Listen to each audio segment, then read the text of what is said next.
ओम गणेशाय नमः। इस कुंडली का प्रश्न है स्वास्थ्य कैसा रहेगा, आयु क्या है, ये प्रश्न है। आयु की बात करें तो आयु आपके व्यवहार पर, आपके संयम पर, जीवन शैली पर डिपेंड करती है। हाँ, स्वास्थ्य के बारे में हम निश्चित रूप से आपको बता सकते हैं। देखिए, स्वास्थ्य के लिए सबसे जो प्रमुख बातें हैं, हम क्या क्या विचार करते हैं, उन सबको ध्यान में देते हुए बात करेंगे।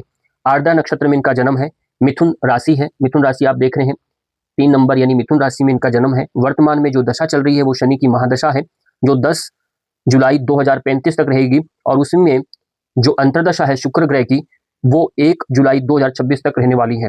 जब हम स्वास्थ्य की बात करते हैं तो स्वास्थ्य के लिए जो प्रमुख भाव है, सबसे पहले तो आपका लग्नेश है। यही हमारा पूरी जैसे इंजन है, यही शरीर के बारे में ये इसका विचार होता है।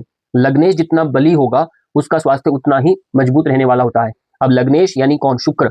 शनि उच्च का है, पर लग्नेश कौन है? शुक्र। शुक्र ग्रह नीच का होकर के 12th भाव में चला गया। एक ये माइनस पॉइंट है, नीच का होकर 12th भाव में चला जाना। इसलिए प्रथम भाव से भी हम शरीर का प्रकृति स्वभाव को जानते हैं। दूसरा, छठा भाव, ये रोग का घर होता है। इससे हम शत्रु का, रोग का, और वो सब हम विचार इससे भी करते हैं। तो यहाँ से गुरु की स्थिति क्या है उसको भी देखा जाता है। गुरु कुंडली में यहाँ द्वितीय भाव में गुरु केतु की स्थिति है। ये गुरु यहाँ पर एक चंडाल दोष है, हालांकि अपने मित्र राशि में इतना नुकसान नहीं है।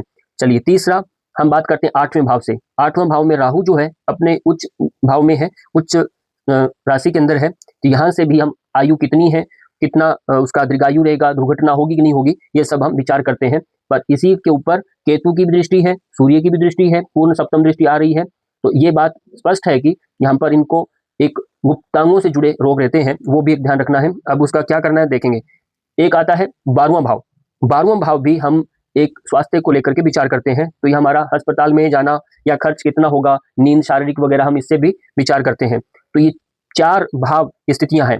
तो हमारा जो सुझाव है इनके लिए वो ये है, इनका जब हम पूरा अध्ययन किया तो इसमें ये बात स्पष्ट हो गई कि मंगल ग्रह जो है और शुक्र ग्रह, ये 2 हैं जो संबंधित इनके रोग होते हैं। तो मंगल यहाँ पर सप्तमेश भी है, द्वितीयेश भी है, और शुक्र ग्रह लग्नेश भी आ गया, यहाँ पर अष्टमेश यानी आयु का भाव भी है, जो नीच होकर के 12वें भाव के अंदर है। तो उपाय इनको क्या करना है? उपाय इनको शनि की उपासना करें, क्योंकि अभी शनि की महादशा चल रही है। शनि की उपासना करें, और शनि की उपासना में शिव की आराधना करें ज्यादा से ज्यादा, तो उसको लाभ मिलेगा। और शुक्र के उपाय करें। शुक्र ग्रह से संबंधित क्या करें? ठंडी, चीनी, मैदा का प्रयोग बहुत कम करें, जिससे शुक्र ग्रह इनका बली होगा। सात्विक भोजन लें, और 15 मिनट के लिए अनुलोम विलोम का अभ्यास जरूर करें, जिससे इनका और आप इनके जो मंगल यहाँ होने की वजह से भी मंगल के संबंधित यानी इनका बीपी से संबंधित रोग भी ठीक होने वाले हैं। नियमित मालिश करें, मालिश करने से भी शनि का बल बढ़ेगा। सरसों के तेल की मालिश करें। और आयु पूर्ण है, आयु की चिंता मत करिए।